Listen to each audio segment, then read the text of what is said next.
If tongue and lip ties were only a tissue problem, then releasing the tissue should solve everything. Feeding would improve, sleep would settle, reflux, colic, and tension would disappear, but that's not what so many families experience. So parents are doing everything right. The release goes really well, the latch looks better on paper, and yet their baby is still uncomfortable. They still have reflux, still unable to sleep laying flat, still tense and unsettled. Or years later, that same child is dealing with airway concerns, jaw pain, poor posture, chronic tension, sensory challenges, or speech and coordination struggles, even though no visible tie remains. Now here's the most important part that people are never told. Tongue and lip ties are rarely the root problem. They are a sign of something deeper. So the real driver is actually tension in the nervous system.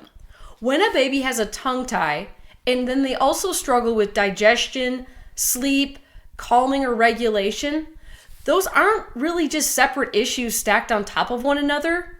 That's one nervous system that is stuck in stress mode, and it's just showing up in multiple ways.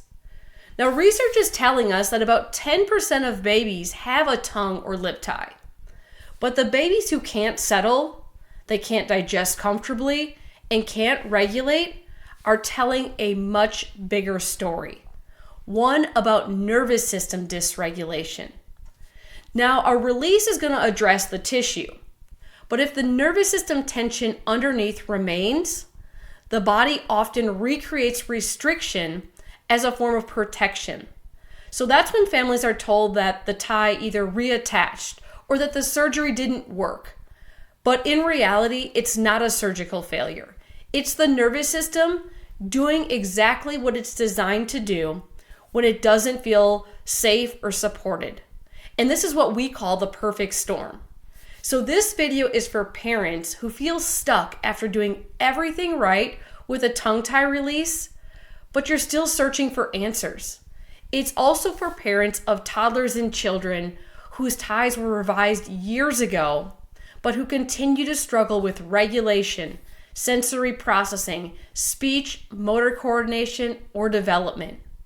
Today, we're going to unpack why challenges can persist even after excellent surgical work. Now, the nervous system connection most providers miss, and why addressing the foundation first can change not just feeding, but sleep, digestion, regulation, and long-term development.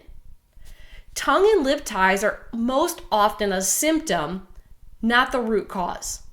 So to understand why, we have to kind of zoom out and look at how the nervous system controls tone and tension throughout the body. Neurological tone dictates soft tissue tone.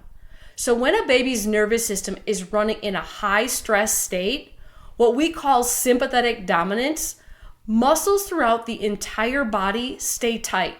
So that includes the small, delicate muscles and the facial tissues of the tongue, the jaw, lips, and the neck. The tongue doesn't exist in isolation. It responds to what the nervous system is telling it to do.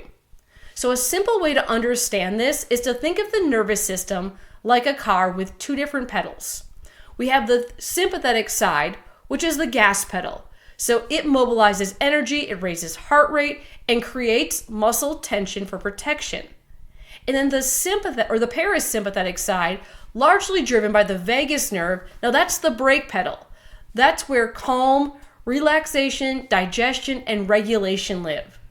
Now when subluxation, or we call nervous system disruption, is present, especially in the upper portion of the neck and the cranial bones, that gas pedal, it gets stuck on, and the brake pedal doesn't respond the way it should. The baby's body starts locked in a fight or flight pattern, and then over time, the body adapts by creating protective tension patterns. This is where tissue restrictions show up. Tongue and lip ties are often compensatory protections created by the body, not the original problem themselves. The tongue is neurologically and fascially connected from head to toe. So when there is tension anywhere in that system, the tongue often adapts by tightening, shortening, or appearing tied. It's responding to the environment it's being controlled by.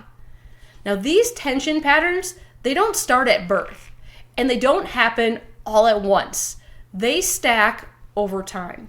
So prenatal and maternal stress, birth interventions or trauma, environmental toxins, and nutritional stressors, they all layer tension into a developing nervous system.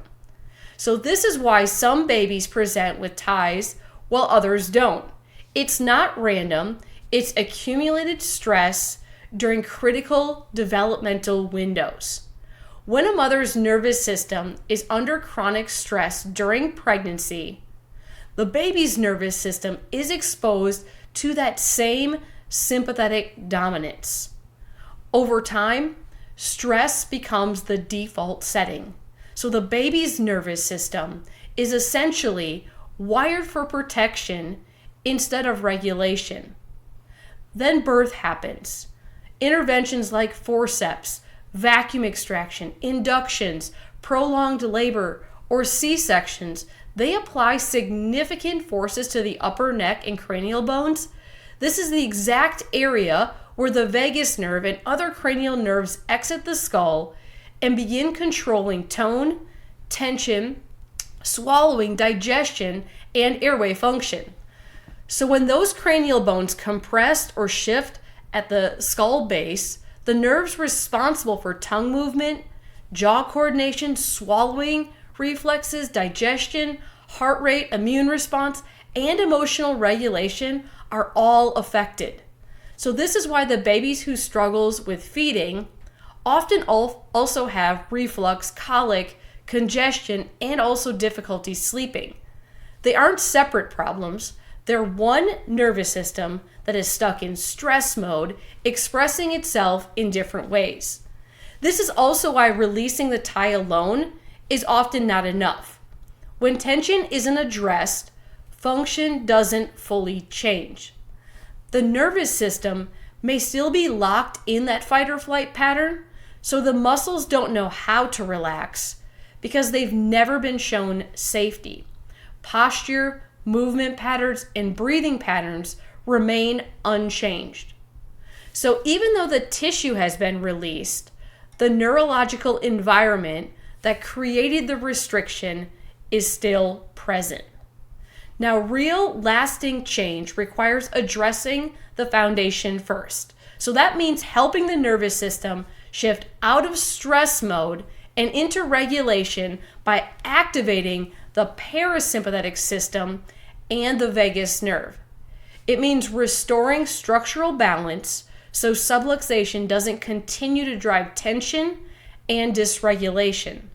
Because if the nervous system doesn't feel safe, the body will retighten. That's why addressing the tension in the nervous system before and after a release is so critical. Now, when the nervous system begins to regulate, the changes often surprise parents. You're going to see sleep improve, digestion improves, congestion clears up, babies become calmer, happier, and more connected. These aren't just random improvements. They're all signs that the nervous system is finally moving into a balanced, regulated state and allowing the body to do what it was designed to do. So for so many babies, the journey into the world isn't as smooth or straightforward as we hope. Their nervous system adapts the only way it knows how, by protecting, tightening, and staying on high alert. Now, over time, that stress and tension can become the default mode. Neurologically focused chiropractic care works by addressing that deeper tension pattern and helping the nervous system shift out of survival mode and back into regulation. So when the nervous system feels safe, the body can finally let go. That's when we often see meaningful changes, not just in feeding, but in sleep, digestion, comfort, breathing, and a baby's ability to settle and connect. Your child doesn't need another quick fix or symptom chasing approach, and your family deserves answers that actually make sense. When care focuses on the foundation first, lasting change becomes possible. Not because the body was broken, but because it was finally given the support it needed to function the way it was designed to.